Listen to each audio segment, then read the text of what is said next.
Hi, welcome to Yoga Selection. My name is Rod. Today we're looking at Pincha Mayurasana, at forearm balance. We'll be using, and commonly used, a belt and a block. Make sure that you've got a couple of blocks nearby. We'll also be using a chair for a couple of the preparatory variations. Ideally it's a yoga chair. You may need to improvise if you don't have access to a yoga chair. Let's begin, and we'll start from a kneeling position.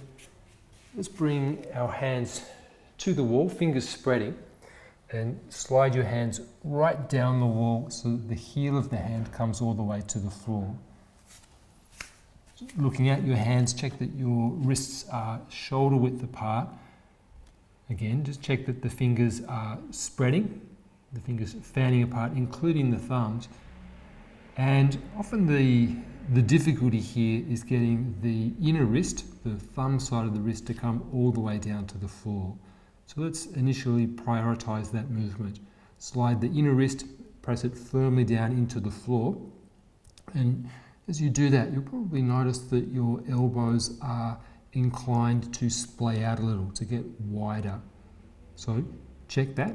The inner wrists press down, and in addition to that, whilst doing that, contain the elbows, and they'll slide just that little bit towards the center of the room. More of an action than a literal sliding movement, although you can actually feel the elbow joint, the bony part of the elbow joint, sliding a little bit on the skin of the arm in the direction of the center of the mat.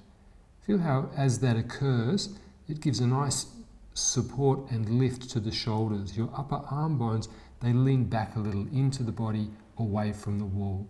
And it ensures lift in the shoulders, and we can then maintain that lift in the shoulders as we tuck our toes under, and without dropping the shoulders, we now straighten our legs. Lifting the heels, we're walking the feet in towards the elbows. Check again those points, make sure that your fingers are spreading, and press your inner wrist down, the thumb side, press down to the floor. Whilst doing that, contain the elbows. Just notice that good amount of lift and support up through the shoulder region. The area of the chest between the collarbones, it gets a nice natural lift. Continue that lift with what your legs are doing. Pressing the toes down into the floor, lift your pelvis up. The thigh crease where the legs and the torso meet, deepen it, lift it upwards towards the ceiling. Okay, and then release down. Just move yourself a little bit back from the wall and come to Adho Mukha Virasana, hips to heels, arms straight, and the forehead resting towards the floor. So a good starting point as we're heading in the direction of Pincha Mayurasana in terms of demonstrating the action there that will help to support the shoulders and generate lift up through the shoulders. So really crucial action in Pincha Mayurasana. However, for many of us, there is some stiffness, some resistance in the shoulders, and that can make the pose quite challenging. So a good way of working with that, we'll bring our chair into position. It won't necessarily need to be a yoga chair. Just make sure that the seat of the chair is more or less parallel with the floor.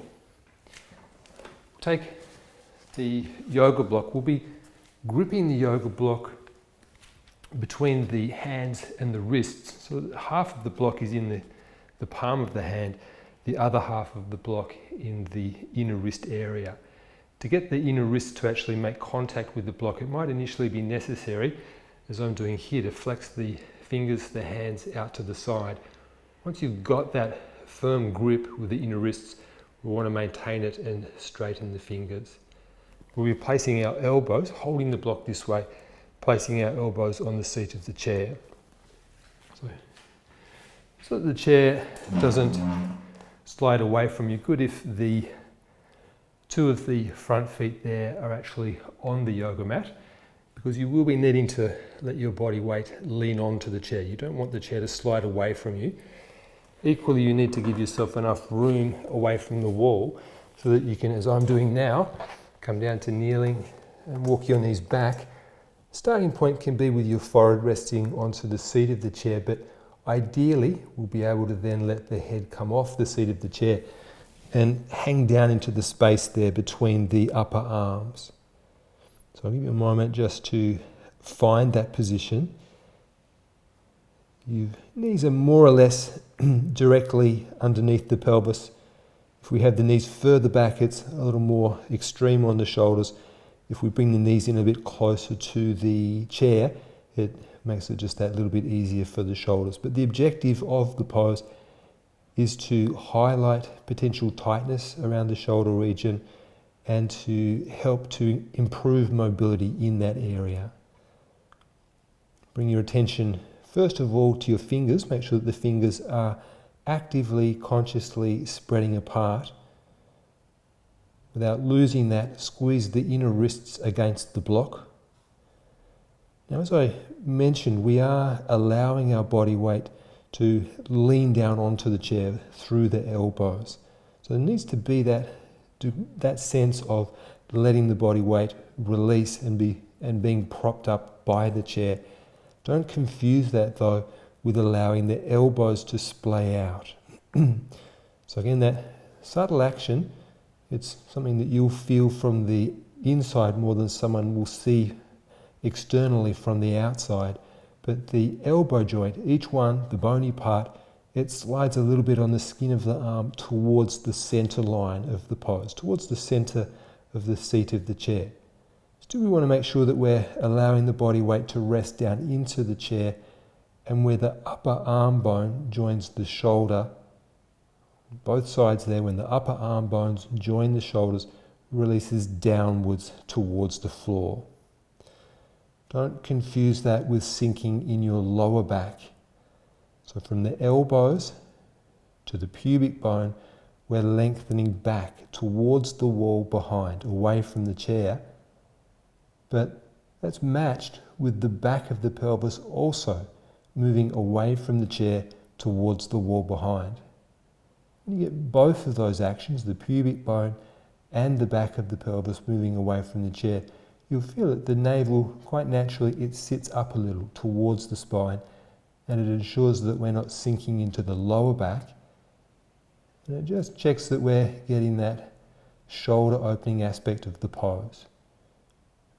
Particularly if there is some tightness in the shoulders there, notice if that's tending to make your hands shrink or your fingers clump together. Keep spreading the fingers, keep squeezing the block. Okay, and then release and come up. Let's put the chair off to the side. We'll use it again shortly. We'll place a flat block directly up against the wall. Let's move this chair completely out of the way. Now we will be incorporating a belt into the pose shortly, but initially we just want to get a sense as to whether or not we're able to keep our elbows shoulder width. Knowing that the tendency in this pose, particularly if there is some restriction in the shoulders, is for the elbows to splay out. As soon as that happens, when we get into the full pose, we're inclined to drop and collapse. So with that in mind, let's come back down, knees to the floor. We're placing our hands now flat to the floor, and the block, I'll just quickly show it, the hands are holding the block this way. The index fingers and the thumbs gripping the block with the palms down flat, with the forearms flat to the floor. For the time being, let's have the index finger and the index finger knuckle right up against the block. Fingers spread. With your thumbs, press them firmly into the block, so you're, with the thumb strength, pushing the block into the wall. Whilst doing that, rolling the inner wrists towards the floor. They tend to lift up, press them down. And as we've been doing there, just ensure that the elbows are contained. We'll use a belt to check that they are contained shortly, but for the time being, just work with that muscular action of drawing the elbows towards the center of the mat. And you'll feel it generates good lift up through the shoulders, so that the shoulders are now not collapsing. They're not going to drop forwards and towards the block as we tuck our toes under and straighten the legs. Keep your heels lifting, walking close with your feet towards your elbows. But our main priority here, making sure that our shoulders are lifting. Fingers spread with your thumbs, press the block into the wall, roll your inner wrist down, contain the elbows, that region of the chest between the collarbones lifting up. Okay, and then release down, knees to the floor. So good if we can get a sense of what the pose feels like when we are able to maintain that lift through the shoulders. Let's come back to the chair, a good way of really getting that sense very clearly. We will need a yoga chair for this variation. If you don't have one, you'll have to skip through to the next variation that we work with. With your yoga chair though, we're lying it so that the back of the chair is to the floor, the 4 feet of the chair to the wall, and then we're just bringing the feet of the chair all the way up to the wall. If you're working at home here with a wall that you're not wanting to mark with the feet of the chair, you may want to drape your blanket in between the feet and the wall. The block, I've positioned it flat to the floor, just a little bit behind here where the seat of the chair is. We're going to have our elbows down here. We'll be reaching underneath the seat and holding the block as we just have done there. Here though, with the seat of the chair, we're going to be positioning a block in this region of the upper back, just a little bit down from the base of the neck. Now often putting the block this way will ensure that the block remains stable when we're lifting up. So you need to remember we're both pressing into the block, but whilst doing that, we're generating upward lift. Sometimes if we have the block this way, it can make the block feel a little bit as if it's tipping.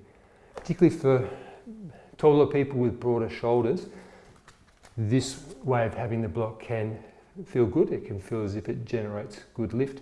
Often for smaller framed people, having the block this way just feels it spreads the impact of the block a little more evenly across the spine and the back. It can be preferable for that reason. Maybe good to just watch me come into the pose. So I'm going to be placing the block this way. I'll bring my elbows into the space there at the back of the chair. With my fingers, I'm just holding the block against the seat of the chair. And then if I lift my back, I can feel where the block is with my upper back. It's somewhere near the base of the neck there, just that last bit of the spine before the start of the neck. Still, for the moment, holding the block with my hands. I'll straighten my legs. As I walk in now, my body is pushing the block into the seat of the chair. There's less need for my hands to be there to hold the block. So one at a time, I can slip the hands down, and I've got that block there ready to go, and I'm now fully supported in the pose. So I'll remain here. I'll talk you through how to get into it. The elbows, as you place them to the floor, it's around about 20 centimeters, a little bit less than a foot, the distance there with the elbows away from the seat. With your fingertips, hold the block in position. Shuffle in with your knees so that as you arch your back, you're able to feel where the block is with your upper back. Remember the position that you're looking for there is the area just down from the base of the neck. Down, meaning in the direction of the pelvis. We don't want the block right on the neck. It's that last bit of the spine before the neck. And then you straighten your legs, you walk in, and with your upper back, you're pressing and holding the block in position there against the seat of the chair. It means then that you can, one hand at a time, release the hands down, and then we find the block. So we're in a supported version of the previous pose. Supported in that the block there is maintaining and maximizing that lift in the shoulders. Keep your fingers spreading, keep your inner wrists pressing down. Very common for the weight in this pose to feel as if it sinks towards the elbows, and as it does, it makes the elbows splay out. So we want to make sure that we're redirecting weight towards the hands, so spreading the body weight from the elbow all the way to the heel of the hand, the key area there, the inner wrists pressing down. And as we've been doing, just that bit of containment there with the elbows. Your eyes are looking down at the floor between the forearms. Your legs generating strength to press into the block. Pressing into the block generates upward lift. So we're lifting the collarbones, we're lifting the side ribs, we're lifting the pelvis itself. Okay, and then to come out of the pose, we just let the knees come down to the floor, the upper back block can drop. We'll shuffle back so that we can come to Virasana forwards, forehead releasing down to the floor. And then come up, we'll remove the chair out of the way. Let's work now without the block. As I mentioned, we will shortly introduce the belt around the elbows, but good first if we get a sense of how dependent we may need to be on that belt. It may be that you actually don't need to use the belt at all. So just to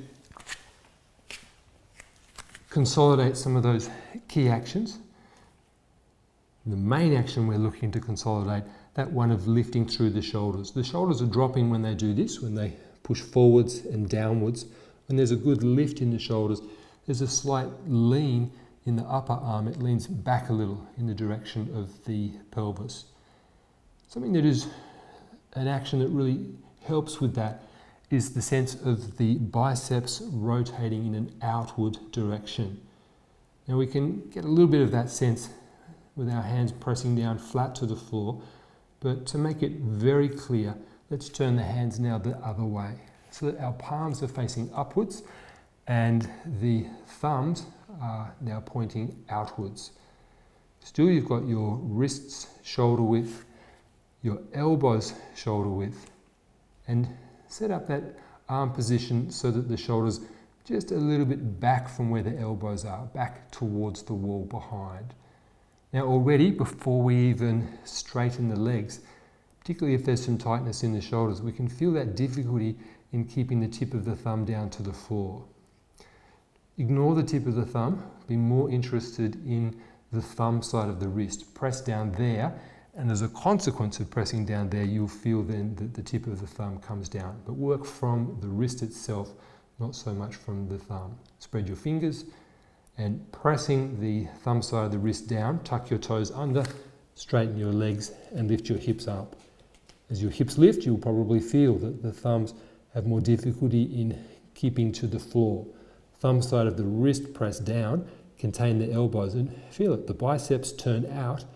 That action of the biceps turning out, it pushes the upper arm bone back a little into the body, and it generates lift up through the collarbones and into the side ribs. Okay, release down, arms forwards, hips back to the heels. Often the thought of lifting the shoulders directly can be quite challenging, quite difficult. Often a better approach there is to ignore the shoulders and to lift the region of the body directly up from the shoulders. We mentioned it briefly there, the side ribs are lifting. Let's add a little bit more of an inversion to that foundation movement now. Let's measure a leg's length distance away from the wall. Taking note of where your sitting bones are on the floor, we'll turn around the other way and place the elbows to that leg's length distance away from the wall. Elbows shoulder width. Let's keep the palms pressing down. Just briefly though, just to get that feeling of the biceps turning out, let's rotate the palms. So palms facing up, the tips of the thumbs towards the floor. Notice that outward rotation in the biceps. It generates lift through the shoulders, through the chest. Keeping that lift, then turn the palms back, but keep the biceps turning out. Straighten your legs. Make sure that you've found the wall with your heels, and then we'll step up the wall, but maintaining that lift through the shoulders without the shoulders dropping, stepping both feet up the wall. Check through the points, the fingers spreading, the thumb side of the wrist down, the biceps turning, the elbows are contained. It's generating lift, not just through the shoulders, but above the shoulders, the side ribs, through to the pelvis themselves. So, wrists press down, pelvis lift up, thighs lift up, and heels press back into the wall. Okay, and then release down and Virasana forwards. So it might be that through those preparatory variations you were able to maintain your elbows in position, in which case you potentially don't need to use the belt around the elbows. Very common though for a lot of people that even with that effort of containing, still the elbows splay out, and that tends to invite collapse through the shoulders and worse still through the lower back. So for that reason, let's now adjust the loop of the belt so that the belt comes around the elbow region, keeping the elbows shoulder width. Make sure that you've adjusted the belt so that the elbows are right on that shoulder width distance and not a little bit wider. We'll kick up now into the full inversion, Pincha Mayurasana. Have the block there flat to the wall. Make sure that the belt stays down low near the elbow joint, virtually right on that elbow crease. If the belt starts to slide higher up the arm, it's more prone to letting the elbows splay out wider. So we want the belt to be maximizing that containment on the elbow region. As we place our hands down, now the first time we used the block, we allowed the index finger and the index finger knuckle to be right up against the block, just so that we're not so reliant, so passive on the block, preventing our hands from sliding closer together. Let's just widen the hands a little bit so that the thumbs remain in contact with the block, but the bases of the index fingers are slightly away from the block. The ability to prevent your hands from getting pushed into, squeezed in to press it back against the block comes from pressing your wrist down, in particular the inner wrist down. Use the block as something for your thumbs to press against, not a prop to prevent your hands from sliding closer together. With your thumbs, press into the block. Whilst doing that, press your inner wrist down. Check the shoulder position, so the shoulders more or less sitting directly over the elbows.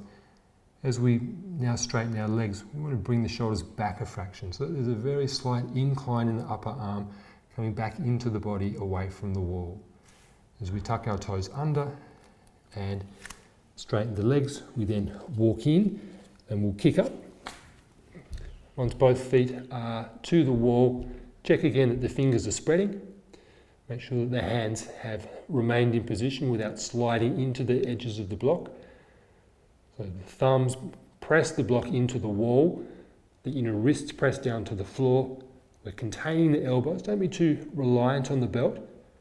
Lifting up through the shoulders, through the side ribs, through the back of the pelvis, through the legs, all the way to the heels. You're looking with your eyes at the region of the mat between the forearms.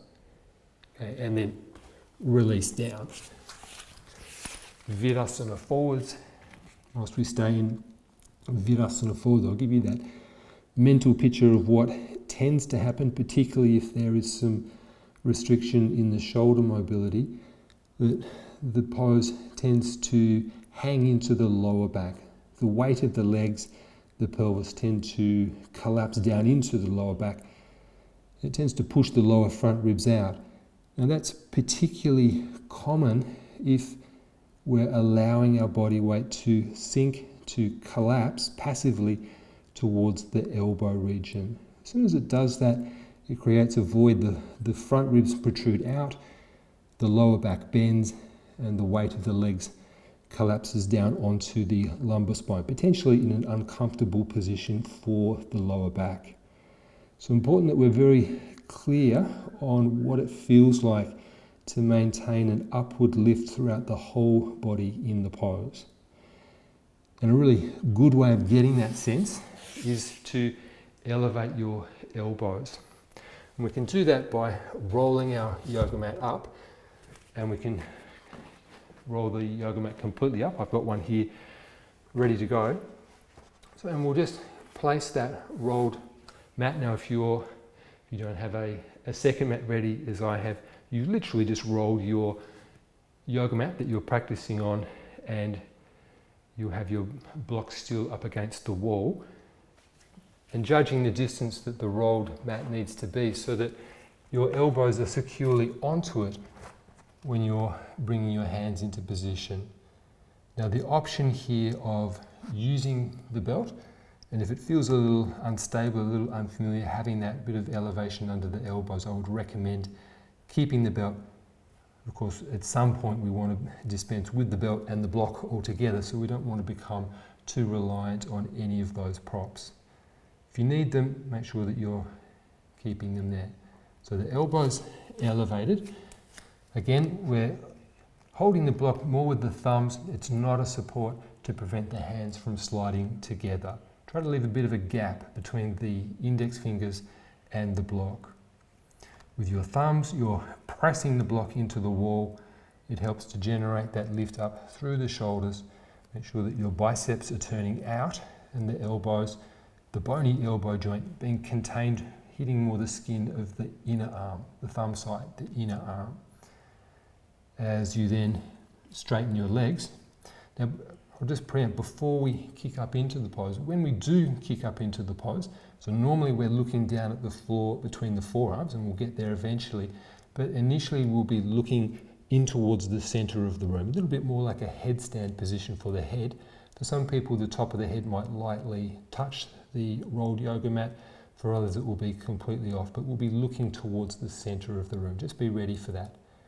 As we straighten our legs, walk in and kick up. As soon as we're up, looking towards the center of the room, now fingers spread, thumbs press into the block, press the inner wrist down, and the back ribs there moving into the body, we want to keep that, but front ribs, lift them upwards towards the ceiling. So front ribs in and up, the back of the pelvis lifting, the heels sliding up the wall, keeping that lift. Then we can bring the eyes back to the floor between the forearms. But the front ribs lifting up, the back of the pelvis lifting up. And then release down and Virasana forwards. So a really good way of getting that sense of energetic lift through the pose, as opposed to probably what is very common in the early days of practicing the pose, that feeling of sinking the body weight into the elbows, dropping through the shoulders, collapsing through the lower back. So now that we've got that clear sense of energetically lifting from the floor up to the feet, we're ready to get that sense of free balancing in the pose. And in terms of free balance, the head position is crucial, and we are looking down at the floor between the forearms, not as we just did then in towards the center of the room. The head in that position helps to offset the balanced position of the pelvis. So the head and the pelvis, they need to be stable, and we're going to move just that little bit away from the wall. Probably good actually if I just quickly show this. So we'll be kicking to the pose. Now, I'm not waiting until my feet come away from the wall to find my balance. I'm already playing with it here, and then at that last bit when the foot comes away from the wall, it's the legs that move, but not the head and not the pelvis. So with that in mind, let's try. So have the hands a little bit back from the wall. If you're needing to use the belt around the elbows, do so. Often a good indicator of whether you're ready to start learning the free balance aspect of the pose is if you're able to work in the pose without being dependent on the block. The belt might be helpful, but see if you can dispense with the block before you head in the direction of free balance. Head position, we're looking down at the floor between the forearms, and that key action, we're keeping the head still, the pelvis still, we're balancing already as the legs move away from the wall, not the head, not the pelvis. The thing that will bring you down and topple you out of the pose will generally be the position of the pelvis moving too far away from the wall. So just be mindful of that. Raise up, kick up, check that the head and the pelvis in correct position. Bring one foot away from the wall And then just moving the other leg without the pelvis, without the head moving. Bringing the feet together. And releasing down.